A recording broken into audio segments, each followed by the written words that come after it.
Hello everybody, happy Tuesday America and Wednesday Philippines. Ito na naman guys, namulaklak talaga siya. Grabing pamulaklak niya ngayon this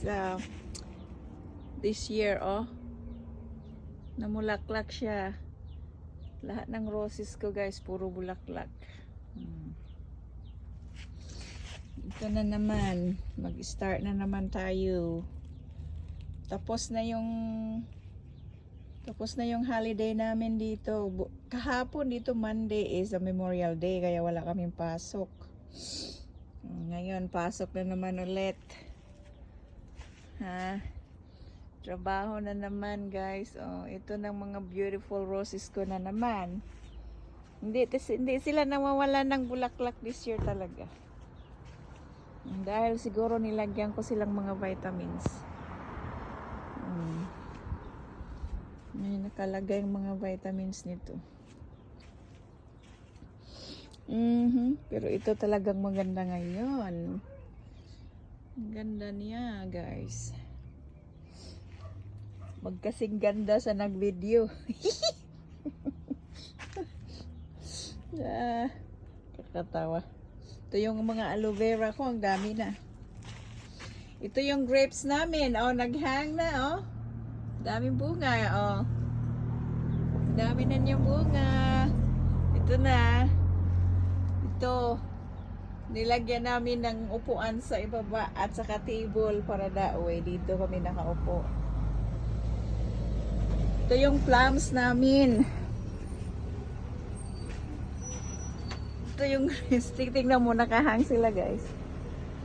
Nakahang sila, oh. Ganda, diba? Ano namin yung yard ko, oh, diba? Ganda-ganda ng yard namin dito. Ito yung plums. Sobrang tamis nito talaga pag pag hinog na siya. Oh, cute.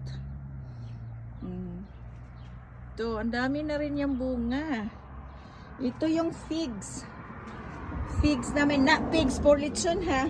Figs is F-I-G-S. F-I-G-S, figs. Ito. Mayroon na rin siyang bunga. Kinakat namin. Tinitrim namin siya this year kasi sobrang sobrang laki. Ito yung plums, oh, ang daming bunga guys, oh. Tingnan nyo guys, ang daming bunga ng plums this year. Nagagandahan ako talaga.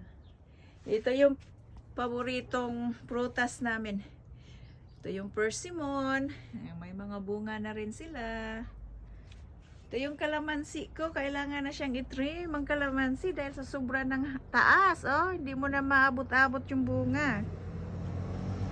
Ito na naman yung garden namin. Nag-garden kami.